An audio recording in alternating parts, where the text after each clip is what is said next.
آج بھی ہو جو ابراہیم کا ایمان پیدا، آج بھی ہو جو ابراہیم کا ایمان پیدا، آگ کر سکتی ہے انداز گلستاں پیدا۔ عزت مآب صدر معلمہ صاحبہ، محترم اساتذہ کرام اور میرے عزیز ساتھیوں، صبح بخیر۔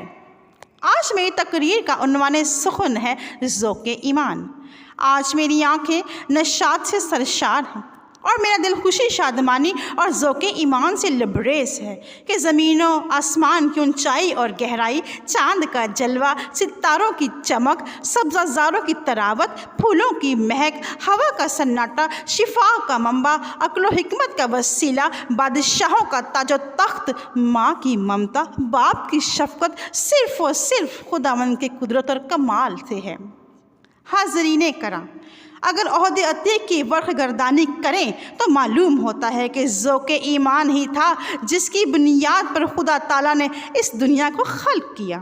یہ ذوق ایمان ہی تھا کہ مٹی سے بنا ہوا پتلا جیتی جان ہوا۔ یہ ذوق ایمان ہی کا عطیہ تھا کہ حضرت نوح نے دیو قامت کشتی بنا دی۔ یہ ذوق ایمان ہی کی سوگات تھی کہ حضرت یوسف قیدی سے وزیر اعظم بن گئے۔ حاضرین محفل، یہ ذوق ایمان ہی کا پھل تھا کہ جو حضرت اسحاق کی جگہ خدا نے مینڈا مہیا کر دیا۔ یہ ذوق ایمان ہی کی ثروت تھی کہ حضرت موسیٰ نے بحر کلزم کے 2 ٹکڑے کر دی۔ جناب والا، یہ حضرت ایلیہ کے ذوق ایمان کا لازوال اجر تھا کہ آسمان کھل گیا، آگ برسی اور قربانی کا جانور پانی سے تر ہونے کے باوجود بھی جل اٹھا اور بہت سے لوگ خدا پر ایمان لائے۔ جناب صدر، ذوق ایمان جب مرد خدا کے لہو میں جوش ڈالتا ہے تو وہ بڑے سے بڑے جبار جاتی جولیت کو بھی کاٹ ڈالتا ہے اور قوم کی آزادی کا اعلان کرتا ہے۔ یہ ذوق ایمان ہی کی بخشش ہے کہ حیات اقدس کے پیروکاروں نے ناممکن کا ممکن اور بڑے سے بڑے معجزات کر دکھائے۔ یہ ذوق ایمان ہی کا تحفہ ہے کہ جو آستر جیسی عام سی لڑکی کو شہزادی بنا دیتا ہے اور بادشاہ کا دل بدل دیتا ہے اور قوم کی بربادی کے لیے کفر و شر کے منصوبے بنانے والے حامان کو زیر و زبر کر دیتا ہے۔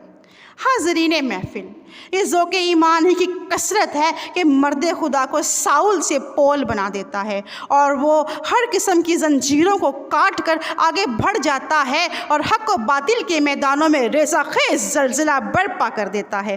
ایسا ذوق ایمان حرب گاہ میں اپنے دشمن کی آنکھوں میں آنکھیں ڈال کر للکار کر کہتا ہے، اگر اتنی ہمت ہے تو میرا سامنا کر کہ یسوع مسیح میرا چوپان ہے اور یہوہ خدا میری پناہ اور قوت ہے۔ جناب والا، یہ ذوق ایمان ہی کا میٹھا ثمر ہے کہ تاریکی کو روشنی میں، راہ جہاد کو کامیابی میں، ناممکن کو ممکن، پست کو بالا اور دکھ کو خوشی میں بدلتا ہے۔ میرے عزیز ساتھیوں، بڑے فخر سے بس یہی کہوں گی، جو ذوق ایمان کی راہوں پر دل جمی سے گامزن ہو گیا، بس پھر کامیابی اس کے قدم چومتی ہے اور ترقی اس کا صحرا بن جاتا ہے، حکمت اس کا زیور ہوتا ہے، خوشی اور شادمانی اس کا لباس اور حسن کارکردگی اس کی فطرت بن جاتی ہے۔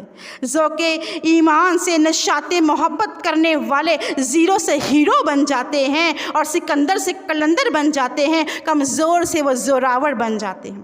آخر میں یہی کہوں گی، غلامی میں نہ کام آتی ہیں شمشیریں نہ تدبیریں، غلامی میں نہ کام آتی ہیں شمشیریں نہ تدبیریں، جو ہو ذوق یقین پیدا تو کٹ جاتی ہیں زنجیریں۔